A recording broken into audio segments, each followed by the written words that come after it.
안녕하세요. 당신께서 보내주신 자료들 잘 봤습니다.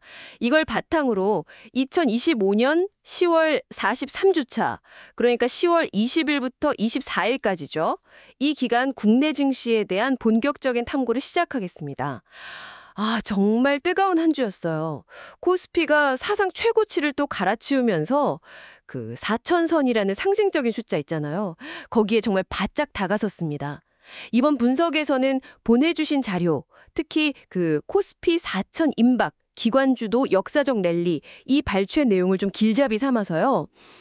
이 놀라운 상승의 진짜 동력이 뭐였는지, 또 어떤 투자자들이 시장을 이끌었는지, 그리고 이 모든 현상이 바로 당신께 어떤 의미를 던져주는지 한번 깊이 파고들어 보겠습니다. 자, 어디 한번 풀어볼까요? 우선 지난주 시장 성적표부터 한번 확인해 보죠. 코스피가 한 주 동안 무려 5.14% 폭등했습니다. 그래서 3,941.59포인트로 마감했어요. 주간 상승폭만 해도 192포인트가 넘어요. 정말 4천 고지가 눈앞에 아른거리는 그런 수준입니다. 코스닥 역시 분위기는 좋았고요. 2.74%, 그러니까 약 23포인트 정도 올라서 883.08포인트로 마감했습니다. 그런데 이 기록적인 상승 뒤에는 좀 명확한 주역이 있었던 것 같아요. 자료에서도 여러 번 강조됐던데 바로 기관 투자자들이었죠. 도대체 얼마나 사들인 건가요? 네, 그 규모가 정말 대단했습니다.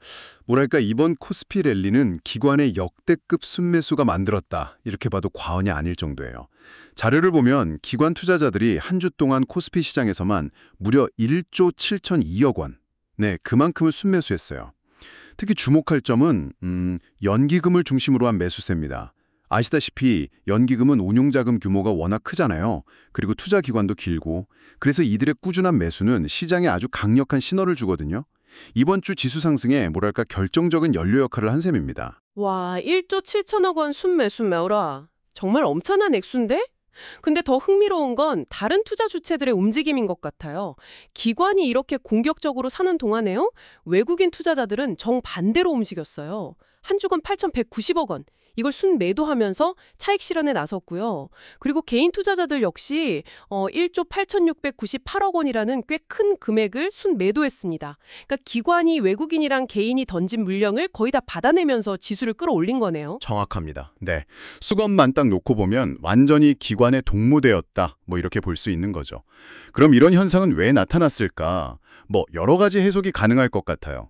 일단 외국인 입장에서는 단기 급등에 따라서 이익을 좀 실현하려는 요인이 컸을 수 있고요. 또 글로벌 경제 상황이라든지 아니면 환율 변동 같은 그런 외부 요인을 좀 더 민감하게 고려했을 수도 있습니다. 반면에 그 국내 기관들, 특히 연기금 같은 경우는 당장의 주가 변동보다는 국내 경제나 기업들의 장기적인 가치 평가, 여기에 기반한 어떤 포트폴리오 조정이나 자금 집행 계획, 이런 거에 따라서 움직였을 가능성이 크죠. 어쩌면 국내 시장 펀더멘털에 대한 시각 차이가 반영된 결과일 수도 있겠다. 이런 생각도 듭니다. 시각 차이요? 그거 흥미로운 관점이네요. 일자별 흐름을 봐도 금요일, 그러니까 10월 24일이죠. 이때 이런 경향이 아주 극대화돼요. 코스피가 하루 만에 2.5%나 급등했는데 이날 기관이 무려 1조 4천억 원 넘게 순매수를 했어요. 주간 순매수 금액의 대부분이 그냥 이날 하루에 몰린 셈이네요. 와, 반면에 개인은 그날 2조 원 넘게 팔았고요. 외국인은 소폭 샀지만 주 전체로는 매도였으니까 정말 금요일의 급등은 기관이 만든 작품이다. 이렇게 말할 수도 있겠어요. 코스닥은 조금 다른 영상이었습니다. 코스닥도 주간 2.74% 상승하면서 강세를 보이긴 했는데 수급 주체를 보면 좀 달라요. 기관 주간 539억 원 순매수했고요. 여기에 더해서 개인 투자자들, 이분들도 주간 2,266억 원 순매수를 했거든요. 그러니까 개인도 함께 매수 우위를 보이면서 지수를 밀어 올린 거죠. 그렇군요. 코스피에서는 개인이 대규모 순매도를 했는데 코스닥에서는 오히려 순매수를 했다. 이 점이 상당히 대조적이네요. 이건 어떻게 해석해야 할까요? 그냥 단순히 시장 규모의 차이일까요? 아니면 투자자들 성향 차이, 뭘까요? 중요한 지적이십니다. 왜 이런 차이가 발생했을까?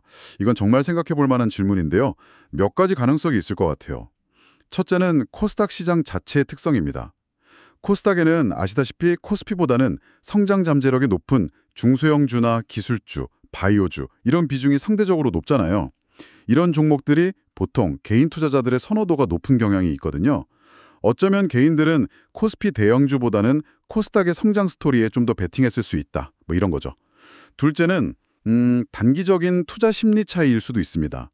코스피가 워낙 가파르게 오르니까 일부 개인 투자자들은 좀 차익 실현 욕구를 느꼈을 수 있는데 코스닥에서는 아직 좀 상승 여력이 남았다. 이렇게 판단했거나 아니면 특정 테마에 대한 기대감이 작용했을 수도 있고요. 확실히 코스피랑 코스닥을 움직이는 동력이 좀 달랐다는 점은 기억해둘 만하네요.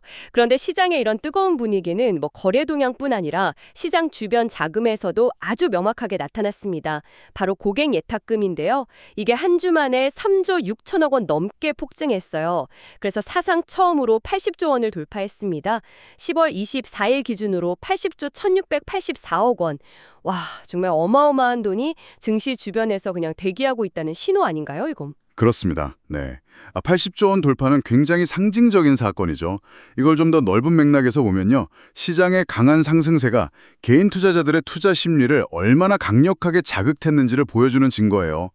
자료에서도 언급된 그 FOMO, 즉 나만 소외될 수 없다, Fear of Missing Out, 이 심리가 크게 작용한 걸로 보입니다.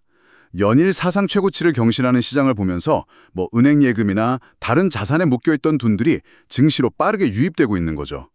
이 막대한 대기 자금은 설령 시장이 단기 조정을 받더라도 저가 매수세로 유입되면서 하방 경직성을 제공하는 역할을 할 수 있습니다. 일종의 안정판이 될 수도 있는 거죠. 동시에 약간은 좀 경계해야 할 신호도 있습니다. 바로 신용융자 잔고인데요. 이것도 한 주간 6,442억 원 증가하면서 24조 4,200억 원을 기록했어요. 코스피 코스닥 합산 기준입니다. 즉 빚을 내서 투자하는 그 레버리지 투자 역시 다시 늘어나고 있다는 뜻입니다. 시장이 뜨거워지면서 좀 더 공격적으로 수익을 추구하려는 경향이 강해진 건데, 물론 레버리지라는 게 시장 상승기에는 수익률을 극대화하지만 아시다시피 하락기에는 손실을 키우고 변동성을 증폭시키는 양날의 검이라는 점, 이거는 잊어서는 안 되겠죠. 자, 그럼 지난 한 주간의 상황을 한번 정리해 볼까요? 기관, 특히 연기금의 압도적인 매수세가 코스피 사상 최고치 경신이라는 역사적인 랠리를 이끌었고, 동시에 개인 투자자들의 예탁금은 80조 원을 돌파하면서 시장의 뜨거운 열기 그리고 풍부한 유동성을 증명했습니다. 근데 흥미롭게도 외국인이랑 개인은 코스피에서 매도 우위를 보였지만 기관의 힘이 이걸 압도했고, 코스닥에서는 또 개인과 기관이 함께 매수하면서 다른 흐름을 보였다. 이걸 종합하면 어떤 그림이 그려질까요? 네, 핵심은 국내 주체의 힘이라고 요약할 수 있을 것 같습니다. 외국인이 차익 실현에 나섰음에도 불구하고 국내 기관의 강력한 매수 의지, 그리고 개인들의 풍부한 유동성, 이게 결합되면서 시장을 위로 밀어 올린 거죠. 이건 단기적으로나마 시장의 주도권이 외국인에서 국내 기관 중심으로 넘어왔다, 이걸 시사하고요.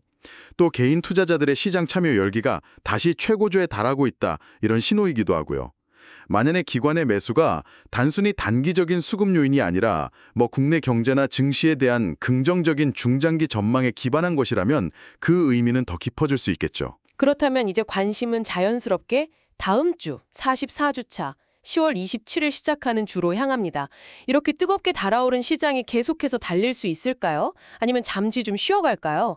자료 분석에 따르면 아무래도 숨고르기 가능성에 조금 무게를 두는 것 같던데요. 네, 그럴 가능성이 높아 보입니다. 가장 큰 이유는 역시 단기 급등에 따른 기술적 부담이에요. 코스피가 짧은 기간에 너무 가파르게 올랐기 때문에 기술적으로 보면 과열 신호들이 좀 나타나고 있거든요. 예를 들어서 주가가 이동평균선 같은 기술적 기준선들로부터 너무 멀리 떨어져 있다거나 이격도 확대, 아니면 일부 지표들이 과매수 상태를 나타낼 수 있습니다. 과매수라는 건 쉽게 말해서 가격 상승 속도가 너무 빨라서 일시적으로 좀 너무 비싸진 상태일 수 있다, 이런 신호거든요. 그래서 단기적인 조정 가능성을 암시하는 경우가 많죠. 그렇기 때문에 추가적인 강력한 상승 모멘텀이 없다면 차익 실현 매물이 나오면서 조정을 받을 수 있다, 이렇게 보는 겁니다. 자료에서는 코스피 3,900선, 이 선이 단기적으로 지켜질 수 있을지가 중요한 관전 포인트다, 이렇게 보고 있습니다. 아, 3,900선 지지요? 네, 그리고 무엇보다 중요한 것은 이번 랠리의 주역이었던 기관 수급의 연속성입니다. 과연 다음 주에도 기관, 특히 연기급이 이번 주처럼 이렇게 강력한 매수세를 이어갈 수 있을지, 이게 최대 관건이라고 할 수 있겠죠. 만약 이들의 매수 강도가 눈에 띄게 약해진다면 시장은 상승 동력을 좀 잃고 옆으로 횡보하는 기간 조정이나 아니면 아래로 밀리는 가격 조정 국면, 여기에 들어갈 수 있습니다. 따라서 연기금의 매매 동향을 계속해서 면밀히 지켜봐야 합니다. 기관 수급이 정말 중요하겠네요. 그렇죠. 마지막으로 외부 변수도 무시할 수는 없습니다. 다음 주에는 마이크로소프트, 또 알파벳, 구글 모회사죠. 이런 미국의 거대 기술 기업들 실적 발표가 줄줄이 예정되어 있거든요. 이들 기업의 실적이 어떻게 나오느냐, 그리고 향후 전망을 또 어떻게 제시하느냐, 여기에 따라서 글로벌 기술주 전체의 분위기가 달라질 수 있고요. 이건 당연히 국내 관련 기술주는 물론이고 시장 전체 투자 심리에도 영향을 미치게 됩니다. 만약 실적이 예상보다 좀 부진하거나 미래 전망이 어둡다면 투자 심리가 위축될 위험도 배제할 수는 없죠. 네, 종합적으로 보면 지난주는 분명 기록적인 한 주였지만 동시에 단기 과열 신호라든지 외국인 매도 전환 같은 부담 요인도 않고 마감했다, 이렇게 정리할 수 있겠네요. 4천선 돌파 기대감은 여전히 살아있지만 당장 다음 주는 좀 숨고르기가 나타날 가능성이 있다, 이런 말씀이시죠? 그렇습니다. 네. 따라서 지금은 시장의 열기에 무작정 편승해서 추격 매수에 나서기보다는 잠시 시장의 열기가 좀 가라앉기를 기다리면서 한 박자 쉬어가는, 좀 더 신중하고 보수적인 관점을 유지하는 것이 현명해 보입니다. 자료에서도 비슷한 조언을 하고 있고요. 그럼 어떤 전략을 생각해 볼 수 있을까요? 전략적으로는 몇 가지 방향을 고려해 볼 수 있을 것 같아요. 첫째는 이번 기관주도 랠리 과정에서 상대적으로 좀 덜 오른 업종이나 소외되었던 종목들, 여기로 눈을 돌려보는 겁니다. 시장 에너지가 과열된 주도주에서 다른 곳으로 옮겨가면서 소위 키 맞추기 또는 순환매 장세가 나타날 수 있기 때문이죠. 쉽게 말해서 덜 오른 섹터로 돈이 이동할 가능성, 이걸 염두에 두는 전략입니다. 둘째는 장기적으로 봤을 때 실적이 꾸준히 뒷받침될 것으로 예상되는 우량주나 아니면 이번 랠리를 이끈 주도주들, 이런 주식들이 조정을 받는다면 이걸 분할 매수의 기회로 활용하는 전략, 이것도 여전히 유효할 수 있습니다. 네, 그렇군요. 순환매 가능성이나 조정 시 분할 매수. 네. 물론 오늘 저희가 나눈 이 모든 분석과 전망은 당신께서 제공해 주신 자료에 기반한 참고 정보일 뿐이라는 점, 이걸 꼭 강조하고 싶습니다.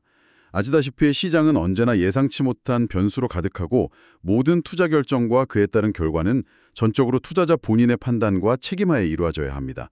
늘 추가적인 정보를 확인하시고 신중하게 접근하시길 바랍니다. 네, 맞습니다.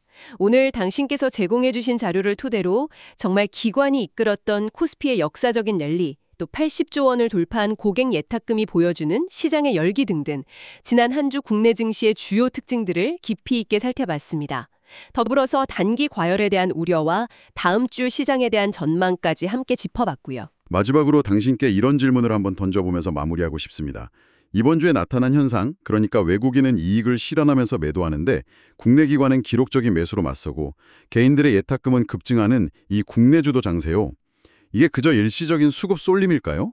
아니면 어쩌면 국내 기관 투자자들이 외국인과는 좀 다른 시각으로 한국 경제나 기업들의 장기적인 성장 잠재력에 대해서 더 강한 확신을 갖기 시작했다는 어떤 구조적인 변화의 시작을 알리는 신호일 수도 있지 않을까요? 다음 주 시장의 단기적인 오르내림을 넘어서 이 수급 주체들 간의 시각 차이가 내포하고 있는 더 큰 의미에 대해서 한번 생각해 보시는 것도 흥미로운 관찰이 될 것 같습니다. 네, 의미 있는 질문이네요. 오늘 저희의 분석이 당신의 시장 이해를 넓히는 데 조금이나마 도움이 되었기를 바랍니다. 다음 분석에서 또 다른 흥미로운 주제로 다시 찾아뵙겠습니다.